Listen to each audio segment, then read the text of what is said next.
সেই মাত্র খবর আসলো অবিরা মুহাম্মদ নাই। আল্লাহ পাকের বান্দা সাহাবী আনসার রাদিয়াল্লাহু আনহু যখন শুনতে পেলেন নবীজি নাই, তখন বলতে লাগলেন, আমি হামজার পেছনে থেকে আল্লাহ কি আমি হামজার পৃথিবীতে থাকার দরকার নয়। হামজার যখন খবর পেলেন, আওয়াজটা কানের মধ্যে এসে গেল, যখন ঘর থেকে বের হবেন বিবি তখন তার হাতের মধ্যে ধরে বলতে লাগলেন, স্বামী আমার, আপনার উপর প্রচুর খবর হয়েছে, আপনাকে তো আল্লাহ হাবিব অনুমতি দিয়েছে আমার সাথে এরকম রাত যাপন করার জন্য, সময় ব্যয় করার জন্য, তাহলে আপনি প্রস্তুত হচ্ছেন কেন? স্বামী তখন উচ্চ আওয়াজে স্ত্রীকে ডাক দিয়ে কয়, যে দুনিয়া আমার হাবিব নাই, যে দুনিয়া আল্লাহর রাসূল নাই, সেই দুনিয়া আপনার পেটে কোনো লাভ নাই। বিবি আমার, তোমার সাথে আমার ভাষণ হয়েছে, পরিচয় হয়েছে, দুনিয়াতে দেখা নাও হতে পারে, আমাকে তুমি মাফ করে দিও।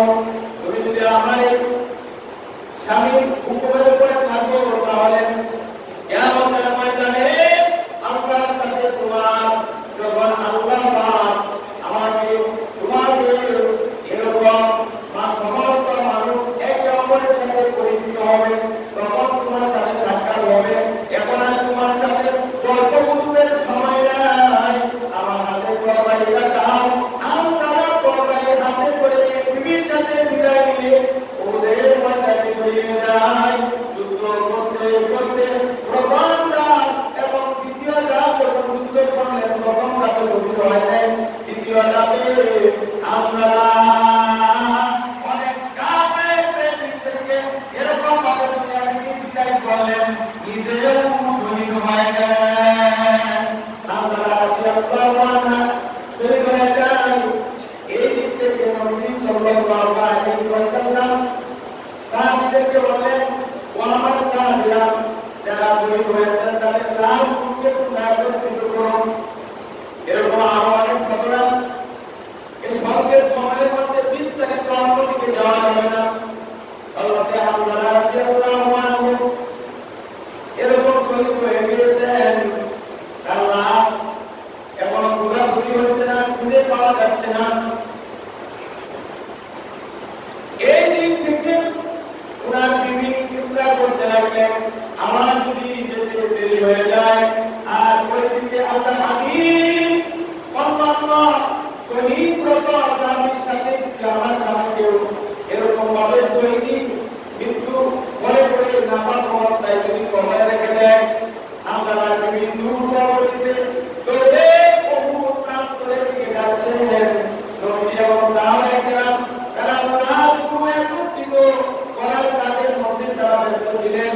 হঠাৎ করে নবী সাল্লাল্লাহু আলাইহি ওয়াসাল্লাম নজর করে দেখতে পেলেন একজন মহিলা দুটো ভেঙে দৌড়ে দৌড়ে আসতেছেন। নবী সাল্লাল্লাহু আলাইহি ওয়াসাল্লাম এসে হামজার দিকে এসে বলতে লাগলেন, আসসালাতু ওয়াসসালামু আলাইকা ইয়া রাসূলুল্লাহ, আসসালাতু ওয়াসসালামু আলাইকা ইয়া হাবিবাল্লাহ। আমার স্বামী এরকম যুদ্ধের ময়দানে উপস্থিত হয়েছেন আমার অবস্থায়, তারপরে গোসল করাচ্ছিল, আমি দ্রুত বেরিয়ে আসলাম, ইয়া রাসূলুল্লাহ, ইয়া হাবিবাল্লাহ।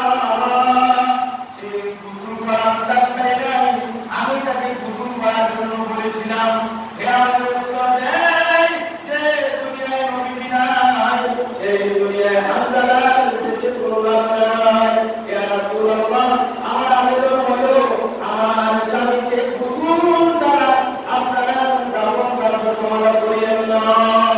এভাবে যখন হুজুর তার বিবি থেকে এই কথা শুনলেন, হামজার লাশ খোঁজাখুঁজি করতে লাগলেন।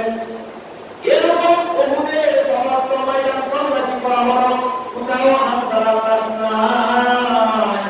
এরকম সাহাবী তারা বলতে লাগলেন, ইয়া রাসূলুল্লাহ, ইয়া হাবিবাল্লাহ, হামজার লাশ তো খুঁজে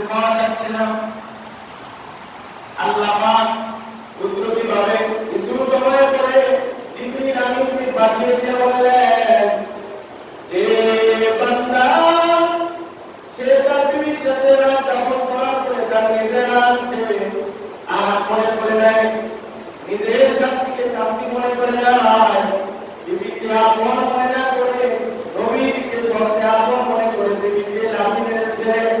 যে এরকম নাপাকি নিয়ে যুদ্ধের ময়দানে আল্লাহ এবং আল্লাহর হাবিবকে তার দিনের মধ্যে প্রাধান্য দেয়। জিবরিল আমিন এসে নবীকে কয়, ইয়া রাসূলুল্লাহ, ইয়া আল্লাহ, আল্লাহ বলতেছেন আল্লাহর রাসূল দুনিয়ার সাধারণ কোনো পানিতে নয়, আল্লাহর রাসূল আল্লাহ পাক জান্নাতের মধ্যে এরকম আল্লাহ পাক হাউজে কাউসারের পানি দিয়ে আল্লাহর রাসূল দেয়। কারণ আল্লাহ সাধারণ কুরবানি করে নাই, এরকম কুরবানি আল্লাহ করেছে আল্লাহ এবং আল্লাহর রাসূলের জন্য। আল্লাহ খুশি হয়ে আল্লাহ আসমানে উঠিয়ে নিয়েছেন। সুবহানাল্লাহ বলেন।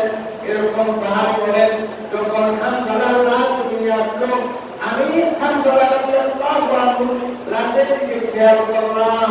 যখন খেয়াল করলাম তখন দেখতে পেলাম হামজালার মাথা থেকে যেন টপ করে পানি জমিনে গড়িয়ে গড়িয়ে পড়তেছে, যেন মনে হচ্ছে সবে মাত্র তাকে গোসল দেওয়া হচ্ছে।